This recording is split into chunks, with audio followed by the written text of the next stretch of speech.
오늘 하이델베르크 9번째 시간, 하이델베르크 요리문답 9번째 시간입니다. 사도신경을 우리가 하나씩 배워가고 있어요. 사도신경은 그리스도인들이 알아야 될 가장 기초이자 핵심이다 말씀을 드렸죠. 그래서 초대교회 이후 정통교회는 사도신경을 통해서 항상 신앙 고백을 해왔습니다. 그래서 정통신앙이 아니라 이단 교리를 주장할 때는 사도신경을 거부하는 경우들도 있다 말씀을 드렸어요. 여러분 그런 이야기 들어보셨습니까? 우리나라에 간첩들이 꽤 많다 그런 얘기들이 있잖아요. 북한에서 이렇게 난파받은 간첩들이 우리 사회에서 이제 일반 우리 한국인인 것처럼 활동을 하면서 정보들을 북한으로 주고받는 간첩들인데, 이 사람이 간첩인지 아닌지를 알 수 있는 방법이 뭐가 있겠습니까? 어떤 사람이 간첩인지 아닌지를 알 수 있는 방법, 이게 우스갯소리에 가까워요. 알 수 있는 방법은 북한의 최고 지도자를 모욕해봐라 이렇게 하는 거예요. 그래서 뭐 김정은을 이렇게 해봐라, 모욕해봐라 이랬을 때 진짜 간첩이면 못하겠죠. 그거를 얼렁뚱땅 이렇게 넘길 거라는 그런 어떤 이야기가 있습니다. 마찬가지로 초대교회 이후부터 한국교회는, 정통교회는 사도신경을 고백하는 것을 통해서 이 사람이 진짜 정통 한국교회 교인인지 아니면 이단 가만히 교회에 들어온 거짓 교사인지를 알 수 있다라는 것입니다. 자, 오늘 우리가 잠언 16장 33절을 읽었는데, 제비는 사람이 뽑지만 모든 일을 작정하기는 여호와께 있느니라 말씀했잖아요. 이것은 하나님의 섭리하심에 관한 말씀입니다. 모든 일을 작정한다는 말은요, 결국 결정은 누가 한다는 것입니까? 주님께서, 하나님께서 하신다는 말씀입니다. 제비는 사람이 뽑을지 몰라도 그 결정은 결국 주님께 하신다. 주님께서 하신다라는 말은 하나님께서 섭리하신다. 이 우주 만물을 다 섭리하는 분이시다라는 말입니다. 그럴 때 우리가 사도신경을 이제 우리가 배우고 있잖아요. 사도신경의 처음을 보니까, 사도신경의 처음은요, 하나님이 어떤 분이신지를 말하고 있습니다. 그래서 하나님이 어떤 분이냐 봤더니, 하나님은 전능하신 아버지, 그리고 천지의 창조주시다, 이걸 얘기했죠. 그래서 우리가 사도신경에서 나는 전능하신 아버지 하나님 뭐예요? 천지의 창조주를 믿습니다 라고 합니다.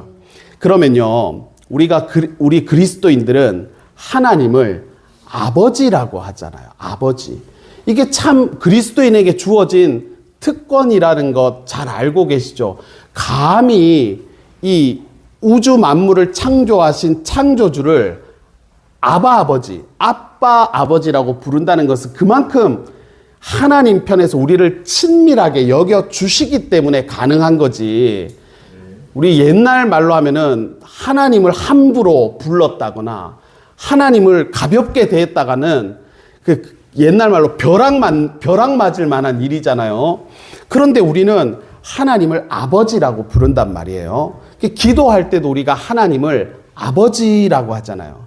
그런데 이런 것들을 갖다가 불신자들은 좀 놀리는, 조롱하는 경우들이 있죠. 왜냐하면 너희들은 도대체 촌수가 어떻게 되냐 하면서 비꼬는 겁니다. 왜냐하면 우리 할아버지도 보면 하나님을 아버지라고 부르고, 우리 아버지도 하나님을 아버지라 부르고, 아들도 하나님을 아버지라고 부르니까 너희들은 도대체 촌수가 어떻게 되냐 하면서 조롱하는 경우들이 있는 것입니다. 그런데 여러분, 이것은요, 하나님의 초월성을 무시하는 발언이죠. 어떻게 사람과 하나님을 동일선상에서 놓고 그것을 비교할 수가 있겠습니까? 하나님 아버지께서는요, 모든 신자의 아버지가 되시는 초월자인 줄로 믿습니다. 그래서 우리는 누구든지, 할아버지든 아버지든 자식이든 누구든지 하나님을 아버지라고 부를 수가 있는 것입니다. 또 하나 비신자들이 뭐를 조롱하냐면, 그래, 하나님이 너의 아버지라면 네가 사는 꼴이 왜 그 모양이냐? 이렇게 얘기를 하는 거예요. 예수를 믿으면, 하나님을 아버지로 모시면 자녀도 잘 되고 직장에서도 승진하고 사업도 확장되어야 되는데 그렇지 못한 경우들이 있는 거예요.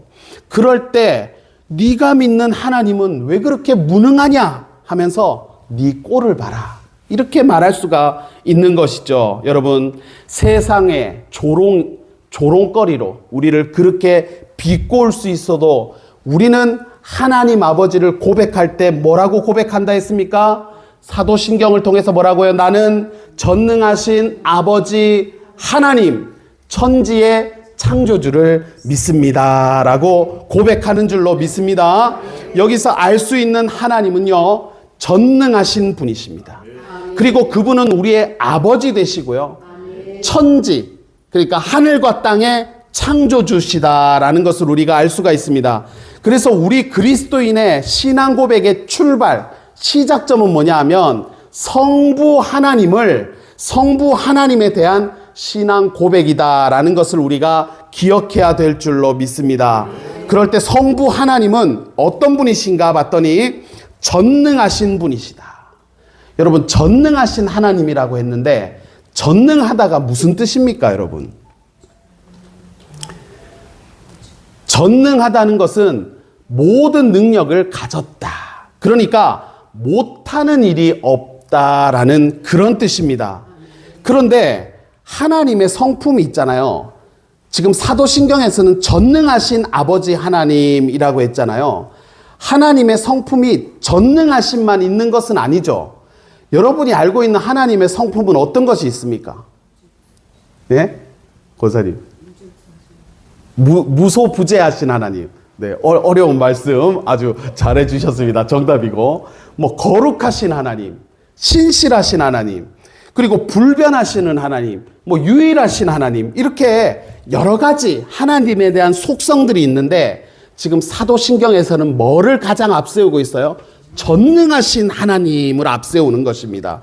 전능하신 하나님이 내 아버지라는 것은요, 정말 다행스러운 일입니다. 왜냐하면 전능하신 하나님, 못하는 일이 없으신 하나님이 나와 상관없는 존재라고 한다면 그때부터 신의 전능함은요, 우리 인간에게 있어서는 두려움이 되는 거예요. 두려움이. 신이 마음대로 그 전능함으로 낭비를 할 수가 있다는 것이죠. 그래서 항상 우리 이방 종교들의 모습을 보면요, 신을 어떻게 했냐면 달랬어요. 달랬어. 그래서 여러분, 비가 안 올 때 우리가 기우제 같은 거 드리잖아요. 그게 뭡니까? 신의 노여움을 달래는 어떤 그런 의미를 담았던 것입니다. 이처럼 모든 일을 할 수 있는 전능하신 하나님이 우리의 죄악에 대해서 분노만 하시거나, 그 전능함을 가지고 분노만 하시거나 아니면 멀찌감치 서 계신다면요, 그야말로 우리 인간의 삶은 멸망 그 자체였을 것입니다. 그런 경우에 하나님의 전능하심은 공포죠. 공포. 두려움밖에 남지 않는 것입니다. 그런데 참 감사하게도 우리 전능하신 하나님은 나의 아버지가 되어 주신다는 사실이 우리에게 참 소망인 줄로 믿습니다. 그리고 하나님은 창조주라고 했습니다. 하나님은요, 창조하는 분이시다. 창조하는 분. 그 창조라는 것은 하나님의 대표적인 일하심입니다. 일하심. 하나님이 심판도 하시잖아요. 그리고 우리를 구속하는 분이시잖아요. 또 성령을 통해서 우리를 거듭나게도 하시잖아요. 그런데 하나님께서는 창조하는 분이시기 때문에 전능하신 하나님을 드러내는, 가장 잘 드러내는 하나님의 성품이 창조다, 창조하심이다라는 것입니다.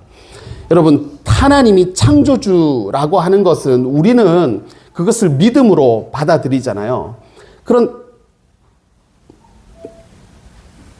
뻐꾸기가 참, 여기가 도심 속의 전원이잖아요. 진짜 이렇게 좋은 교회가 있나요? 옛날에 분명히 수성교회 처음에 수성교회가 여기 자리를 잡을 때는 아마 제일 싸고 외곽 이렇게 이기 때문에 이렇게 좀 한쪽에다가 이렇게 했을 텐데 지금은 여기만한 교회가 없는 가장 진짜 귀한 교회가 됐습니다. 사람들이 부러워할 만한. 그래서 권사님, 여성교회 회장님이 그러시더라고. 우리 교회가 여기 어린이집이 있잖아요. 여기랑 뭐 교회를 바꿀 뻔하는 그런 일이 있었나 보죠. 뭐 조금 그런 얘기가 있었나 보죠. 근데 안 바꾸길 잘했다면서. 여기만큼 좋은 데가 어딨냐고. 그러니까 저는 이거 TMI인데 여기 마당에 있잖아요. 텐트 치고 한번 자고 싶다니까요. 캠핑하는 느낌으로. 이 우리 교회가 너무 좋은 거예요. 새벽에 나오면 막 새가 울고. 지금 뻐꾸기 나는 또 핸드폰 벨이 혹시 제가 어디 놔뒀나 했더니 세상에 뻐꾸기가 울고 있습니다. 이런 교회가 정말 감사한 우리 신앙생활인 줄로 믿습니다. 자, 하나님께서는 그래 창조하시는 분이신데 이 창조 교리가 그 초대 교회부터 공격을 받았어요. 하나님이 이렇게 악한 세상을 창조했을 리가 없다는 거예요. 우리가 세상에 죄가 많잖아요. 악하잖아요. 타락했잖아요. 그래서 하나님이 이 세상을 창조한 것이 아니고 그 초대교회 이후에 이제 그 영지주의자들의 주장에 헬라 거시기 철학, 헬라 철학자들과 영지주의자들이 한 주제가 뭐냐면 이 세상은 악한데 하나님께서 이 악한 세상을 창조했을 리가 없고 이 세상은 하나님보다 좀 낮은 신이 이 세상을 창조한 것이고 우리가 구원받는다는 것은 이 낮은 신이 만든 이 세상에서부터 탈출을 해가지고 하나님이 만드신 세상으로 가는 것이 이것이 구원이다라고 주장했습니다. 그런데 이게 그럴싸한 이야기지만 이런 것들이 다 이단적인 그런 내용이기 때문에 사도신경에서는 처음부터 못을 딱 박잖아요. 뭐예요? 우리가 믿는 하나님은 천지의 창조주, 하늘과 땅을 창조하신 분이다라는 것을 분명하게 선언하고 있습니다. 자, 우리가 이렇게 하나님을 창조주로 고백하는 것이 필요한 이유가 뭐냐면요. 창조주면은 우리는 뭐예요? 피조물입니다. 피조물. 하나님으로부터 지음받은 존재라는 거예요. 여러분들 왜 삶에 좀 깊이가 있거나 아니면 철학에 관심이 있거나 인문학에 관심이 있거나 이러면은요. 삶에 대해서 진지하게 뭐를 고민하냐면 나는 왜 이 땅에 태어났을까? 내가 왜 여기서 살아가야 되는가? 이런 것들을 고민하게 되는 거예요. 그런데 여러분, 이런 인생이 그래서 어디로 왔다가 어디로 가느냐라고 하는 이런 뭔가 근본적이고 철학적인 질문일 것 같지만 하나님의 창조 앞에서는 이게 너무나 명확해지는 거예요. 너무나 이거 고민할 게 없고 이걸로 뭐 시간을 낭비할 거 없어요. 하나님은 창조하셨고 나를 하나님의 목적에 의해서 하나님께서 나를 이 땅에 태어나도록 만드셨다. 너무나 분명하고 확실한 우리 삶의 길이 창조주 하나님 안에서 주어졌다는 사실을 저와 여러분이 기억하고 남들은요 어디서 와서 어디로 갈 것인가를 고민하는 사이에 우리는 분명한 구원의 길, 생명의 길, 인생의 길을 제시하신 하나님을 남들은 고민하시기에 우리는 그분을 찬양하는 일에 시간을 보내는 저와 여러분 되시기를 바랍니다. 그래서 하나님은 창조하셨고 우리는 그분의 피조물이기 때문에 늘 하나님 앞에서 겸손하게 살 수가 있는 것이죠. 창조를 거부한다? 나는 우연히 태어난 존재야. 뭐 다양한 그런 게 있잖아요. 그럴 때는 하나님 앞에서 인간은요 독립을 선언하는 거예요. 창조와 피조의 관계가 아니라고 하면 인간은 하나님으로부터의 독립을 선언하는 것이고 하나님으로부터 떠난 순간 여러분 물고기가 물 밖을 떠난 순간 생명을 잃고 어떻게 돼요? 시간이 지나면 썩죠. 냄새나죠. 부패하잖아요. 우리 사람이 나는 하나님으로부터 피조된 존재가 아니다라고 말을 선언하고 하나님을 떠난 그 순간부터 우리는 생명을 잃게 되었고 그리고 우리는 타락하게 그래서 죄 가운데서 우리가 부패한 삶을 살게 되었다라는 분명한 선언이 우리 삶에 주어진 줄로 믿습니다. 그래서 이거를 뭐 고민할 게 없어요. 야, 우리가 죽으면 어디를 가냐, 이런 것들을 망설일 것도 없습니다. 우리는 하나님의 백성이기 때문에 하나님 품으로 돌아가는 거예요. 하나님 품으로. 그래서 여러분, 죽음이 섭섭하고 또 막연한 좀 그런 것들이 없지나, 그러나 두려워할 것이 아닙니다. 우리는 분명한 구원의 길이 우리에게 주어졌기 때문에 살아도 감사, 죽어도 감사, 이런 삶이, 죽음을 초월한 삶이 우리에게 주어진 줄로 믿습니다. 자, 그래서 섭리, 이제 창조는요 하나님의 대표적인 일하심이라고 했죠. 그러면 이제 섭리는요 뭐냐면, 우리가 오늘은 섭리에 대해서, 하나님의 섭리에 대해서 배우게 되는데, 섭리는요 창조의 연속이라고 보시면 됩니다. 창조의 연속. 그 창조는요 하나님이 무엇을 하셨는가잖아요. 하나님이 무엇을 하셨는가? 하나님이 세상을 창조하셨어. 섭리는 뭐냐면요, 하나님이 무엇을 하고 계시는가요? 하나님의 뜻대로 이 모든 우주 만물을 움직이고 계시고 주관하는 분이시다. 그것이 하나님의 섭리인 것입니다. 세상은 하나님의 창조에 의해서 만들어졌죠. 그런데 세상은요 하나님의 섭리에 의해서 움직이고 있습니다. 하나님의 창조에 의해서 만들어진 세상이 하나님의 섭리하심으로 지금까지도 움직이고 있다는 것입니다. 자, 제27문, 하나님의 섭리란 무엇입니까? 읽어보겠습니다. 답 시작. 전능하신 능력으로 하나님께서 마치 자신의 손으로 하듯이 하늘과 땅과 모든 피조물을 여전히 보존하고 다스리는 것입니다. 그리하여 잎새와 풀, 비와 가뭄, 풍년과 흉년, 먹을 것과 마실 것, 건강과 질병, 부와 가난, 이 모든 것이 우연이 아니라 아버지와 같은 손길로 우리에게 임합니다. 그러므로 그의 성신으로 그분은 나에게 영생을 확신시켜 주시고, 이제부터는 마음을 다하여 즐거이 그리고 신속히 그를 위해 살도록 하십니다. 아멘. 이것이 하나님의 섭리하심이에요. 하나님의 섭리는요 다스릴 섭, 다스릴 이, 그러니까 섭리라는 것은 하나님의 돌보심이에요. 하나님의 돌보심. 그 창조의 연장입니다. 계속되는 창조입니다. 하나님은 세상을 창조하신 후에 지속적으로 만물에 개입을 하시고 당신의 뜻을 따라, 하나님의 뜻을 따라 세상을 주관하고 다스리신다는 말입니다. 그래서 여러분, 우리가 이 하나님의 섭리를 믿는다면요 우리에게 주어진 모든 일이 하나님의 작정, 하나님의 계획, 하나님의 주권적인 그런 개입 속에서 발생함을 믿는 것입니다. 그러니까 우리 삶에 주어진 지금 모든 상황들이 하나님의 섭리하심 아래 있다. 여러분 믿으십니까? 믿으시기를 바랍니다. 창조하신 하나님께서 하나님의 섭리하심 속에서 우리의 일거수일투죠. 우리의 머리카락 숫자도 세시는 하나님께서 이 모든 내 발걸음들을 주관하고 계신다라는 것이죠. 그러면 여러분, 내가 이 부부가 우리가 이렇게 결혼하게 된 것은 이거는 우연히 결혼을 한 게 아니라 하나님의 섭리하심이죠. 섭리하심.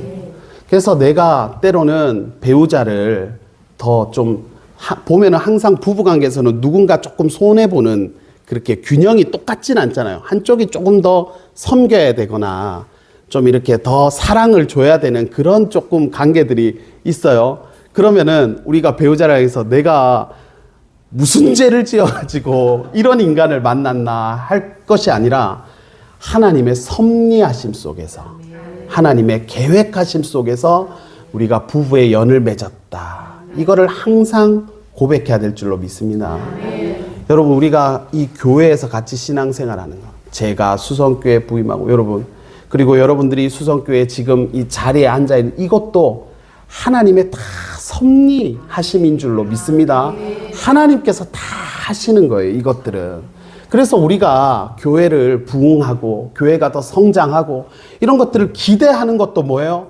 하나님의 일하심을 기대하는 거죠. 그래서 하나님이 무엇을 생각하시는지, 하나님이 어떤 계획을 갖고 계시는지 이런 것들을 우리가 항상 기도로 그분에게 시선을 맞추고 그분에게 초점을 놓치지 않는 그런 모습들이 우리에게 필요한 줄로 믿습니다. 모든 것이 하나님의 계획하심 속에서 이루어지는 거예요. 그래서 우리가 하나님의 섭리하심 속에서 만났기 때문에 좀 더 하나님 앞에 따뜻한 마음, 섬길 수 있는 중심, 너그러운 마음 이런 것들을 구해서 우리가 예수 안에서 우리가 천국에서도 봐야 될 얼마나 가까운 사이입니까? 영적인 예수의 피로 영적인 가족을 이루었기 때문에 우리는 더 뜨겁게 사랑하고 더 진심으로 섬기고 더 이렇게 좀 관계 가운데서 하나님의 사랑을 나타내야 될 줄로 믿습니다. 자, 예레미야서 22장 23절에 보니까 여호와의 말씀이니라 나는 가까운 데 있는 하나님이요 먼 데에 있는 하나님은 아니냐. 여호와의 말씀이니라 사람이 내게 보이지 아니하려고 누가 자신을 은밀한 곳에 숨길 수 있겠느냐. 여호와가 말하노라 나는 천지에 충만하지 아니하냐. 아멘. 하나님께서 이 천지 만물을 다 섭리하시고 다스린다는 것입니다. 자, 그래서 28문을 보니까 하나님께서 모든 것을 창조하시고 여전히 보존하신다는 섭리를 아는 것이 우리에게 어떤 유익을 줍니까? 답 한번 읽어보겠습니다. 우리는 인내하고 형통할 때에 감사하며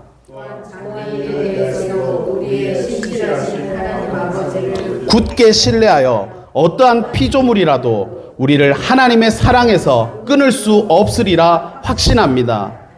모든 피조물이 완전히 하나님의 손안에 있으므로 그의 뜻을 거슬러 일어나거나 되는 일은 하나도 없습니다. 아멘. 하나님의 섭리하심을 우리가 믿음으로 고백하는 사람이 삶에 어떤 유익이 있냐면 첫 번째로 역경 속에서 뭐를 한다고요? 인내하게 된다는 것입니다. 왜냐하면 이 역경 가운데서도 하나님의 돌보심을 믿기 때문입니다. 그리고 이 역경들을 통해서 이 어려움과 고난들을 통해서 하나님께서는 반드시 은혜를 주시고 합력해서 선을 이루어 가신다는 것을 우리가 믿을 수가 있는 거예요. 그래서 하나님의 섭리를 고백하는 사람은 역경이 깊고 짙을지라도 그분 안에서 인내하면서 그 시간들을 버틸 수가 있는 것입니다. 그리고 또 이런 하나님의 섭리를 아는 것이 우리에게 어떤 유익을 주냐. 두 번째는요. 형통할 때는 어떻게 한다고요? 감사하는 것입니다. 교만하지 않는다는 얘기예요. 이 복이 결국 누구로부터 온 거예요? 하나님으로부터. 하나님이 주신 선물이라는 것을 알기 때문입니다. 그 섭리를 믿는 성도는 어떤 상황 속에서도 신실하신 하나님을 붙들고 살아가는 줄로 믿습니다. 여러분, 왜 우리 삶에 이와 같은 고난과 어려움과 역경이 있는지는요, 우리가 그것을 다 알 수는 없어요. 알 수는 없습니다. 그러나 확실한 것은 그 역경도 우리에게 궁극적으로는 유익이 될 것이라는 믿음이 있는 것입니다. 왜냐하면 하나님은 전능하신 분이기 때문에 하나님보다도 그 어떤 역경일지라도 하나님보다 힘이 셀 수는 없는 것입니다. 그렇기 때문에 우리를 붙들고 있는 하나님의 손을 절대로 우리가 그 어떤 역경일지라도 어려움과 고난이 하나님과의 관계를 갈라놓을 수 없다는 것을 우리가 확신할 수가 있는 것입니다. 결국 섭리에 대한 믿음은요, 하나님의 신실하심에 대한 고백인 줄로 믿습니다. 그래서 로마서 5장 3절 4절을 보니까 다만 이뿐 아니라 우리가 환난 중에도 즐거워하나니 이는 환난은 인내를 낳고 인내는 연단은 소망을 이루는 줄 알미로다. 그래서 역경 속에서도 인내하는 신앙을 말하고 있고요. 데살로니가전서 5장 18절 같이 읽겠습니다. 여러분 있으시죠? 네, 없어요? 있죠? 한번 읽어보겠습니다. 시작. 범사에 감사하라. 이것이 그리스도 예수 안에서 너희를 향하신 하나님의 뜻이니라. 아멘. 하나님의 섭리를 아는 사람들은 그리 아니하실지라도 하나님 앞에 감사할 줄 아는 사람, 삶이 감사로 고백되는 그런 유익함을 얻게 되는 줄로 믿습니다. 여러분, 똑같아요. 우리가 어떤 문제 앞에서요, 슬퍼하고 걱정하고 한숨 쉬고 이래도요, 그 시간은 흘러가는 것이고요. 그 똑같은 역경 앞에서 우리가 하나님의 일하심을 기대하고 감사하고 하나님의 행하심을 믿음으로 이 문제를 돌파하는 것은요, 결국 유익함은 어디 있냐면 우리가 하나님을 믿는 우리가 문제를 긍정적으로 바라보고 믿음으로 헤쳐나가는 수 있다면 그것은 우리에게 유익함인 줄로 믿습니다.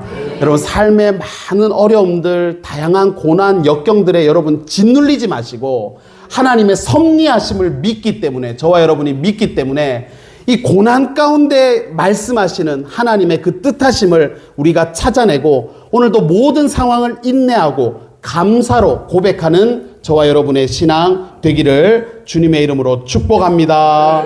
기도하겠습니다.